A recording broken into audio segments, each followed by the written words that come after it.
Okay, so we're now ready to work on the hero image. So let's start by creating this and creating our comment. Say hero image starts. Starts, okay, and then come under here and say hero image ends. I was gonna say finishes. Okay, just for consistency's sake. And then in here we're gonna do a tr, and if you indent this back, indent this back like that, and to minimize the noise I can just minimize some of these sections. Okay, so now get rid of that space as well, so it's tied up nicely. In here I can create another table row, and what I'm gonna do is align it center. Don't really need to because it's 100%, but just doing it for practice. And to be fair, here you put align center as well. And now I will need to put in the image tag and explain what's going on within the image tag. Let's have a look. Let me just grab the image tag to be fair, and then we'll do more explaining.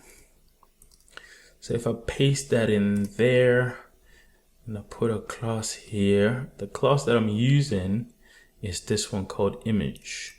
What does it do? It gives the image a width of 100% and then height of auto on mobile, okay? Because right now, without putting it in, let me save. If I just scale this like this, breaks the email. People see this, they're just gonna be like, oh, this guy just didn't know what he was doing when he was building it. But it's only because of one little class, you know, that's doing all that. So if I paste image in there, try again. You see now? It's working. Okay? So that's the thing about coding, is you can code the whole thing up and then start to think, oh, why is it breaking, when it's just because of one thing. That's why I do things on the go as well.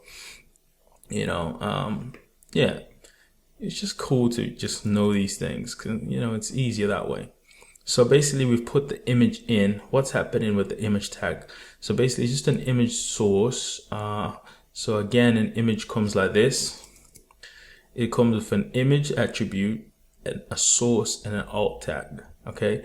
And then in there, you have width equals, you have height equals,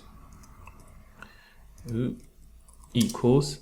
What else? You can add a style in here, you know, attribute. So the width, let's just say 10 pixels. Height, let's just say 10 pixels, whatever. And then style, it needs to be display block, and then border none.